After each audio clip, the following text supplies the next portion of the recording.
We're ready to fight, man. I mean, that's what you're supposed to do at this time of the year, and I think that a lot of the fire and brimstone that we've been through has prepared us for this moment. So I'm super excited for these guys. Super excited for the city to go out and put on a show and fight for them. Your preparation, your practices, film sessions, has anything changed from what we've seen over the past couple weeks for you guys? Yeah, this is a lot more concentrated and detailed as far as one opponent. Everything is here. You can't look ahead. You can't do anything. You know what it is you're going to face as far as who's playing pretty much and all of that. So it's a little bit different. It's a 1-game, 7th-game type of atmosphere. But yeah, a little bit than your regular season where you don't really have that much time to address some things, but you have to rely on your principles and your staples and different things like that. And in a playoff atmosphere, there are different things that you can focus on. When you look at Dallas, it's kind of interesting because obviously they've had a ton of change, but then AD missed a huge chunk. He's played 9 games. He just got Gafford and Lively back the last couple of weeks. Is it tough to kind of get an idea of what they want to do with that group when they're just getting used to each other? Yeah, absolutely, because you there's a way that they probably want to play. Then they don't necessarily have a point guard, so you can't play that way. So it's by committee, hot hand, play through AD. There's a lot of different things that they do, obviously, but they're finding their way at the same time, because when you have injuries, guys are rusty, different things, and it's tough to kind of work them back in. But when they're your main guys, you have to live through the rust as they knock it off. How does pace play a role in what you guys do tomorrow night, or Wednesday night, excuse me? I mean, for us, it's a staple of what we do and what we want to do. Whether we do it some nights or not, that's a total different thing. But we always want to play fast. We want to get the ball in. We want to move down the floor. We want to collapse the defense and try to find our shooters. So for this, I mean, it's what we do and what we want to do. Are you demanding more from what you've seen over the past few weeks, few games maybe, or have those been playoff-like intensity from what you've witnessed from your team? I would say so. Yeah, I think that the playoff intensity went up across the board throughout the league as things start to see where you're at, what you're going to do, who you're going to face. Some guys, to Deuce's point, are coming back, and all of a sudden you have to make sure that they get their minutes and maybe even play them some more minutes in situations that they normally wouldn't.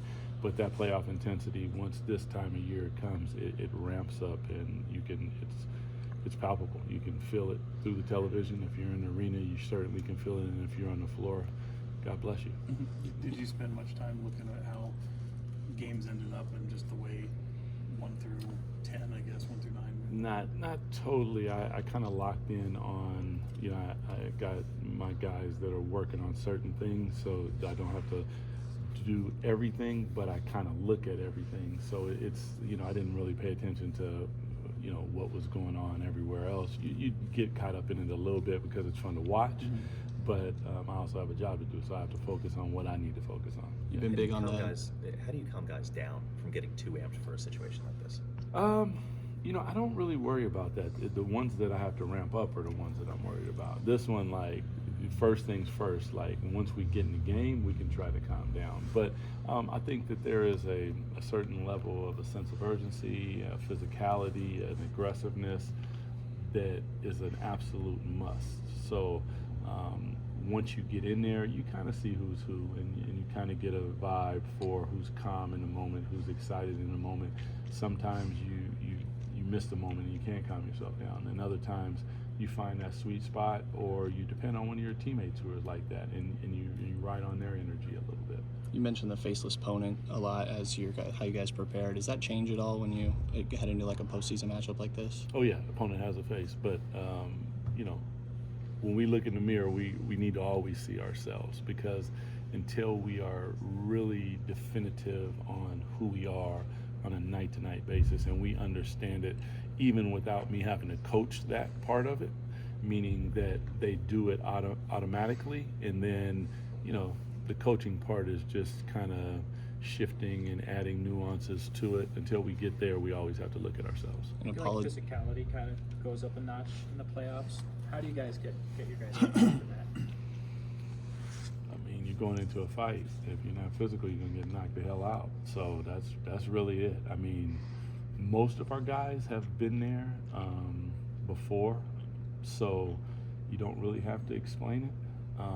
For those that have not been, you don't know it's hot until you touch it. So you got to go in and feel it, and when you do, you'll understand. And that's why it's super important for us to get to these spots. It's not where we want to be, obviously, but we need to experience it, because once you experience it, then now you don't have to go back over it and try to explain it. You know exactly what it is. And when you know what it is, you know that the preparation is different, the focus is different, the conversation is different, the physicality, the attention to detail. Like, you go on and on and on. Everything that is playoff worthy, you have to have all those things in spades. It's a must.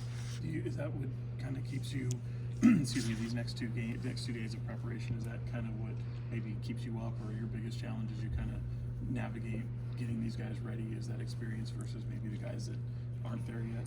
No, because you know, it's like, you know, if you have kids, you can tell them, but until they kind of go out on their own and experience it, you know, I can tell you all day that it's going to be physical, but until you walk in there and you get hit, then you understand it. So I'm focusing on details and different stuff so that they're locked into that. The physicality, they'll figure that out as soon as they step on the floor. As soon as they step in the arena and they feel the vibe from our fans, they'll understand that this is a different environment. So you better bring it.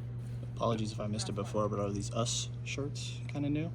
No, we've had them for about a week or maybe Okay. 2 weeks before we left. Yeah. What's the messaging there? It's always us. If it's them or us, it's always us. Twice on Sundays. Gotcha. All right.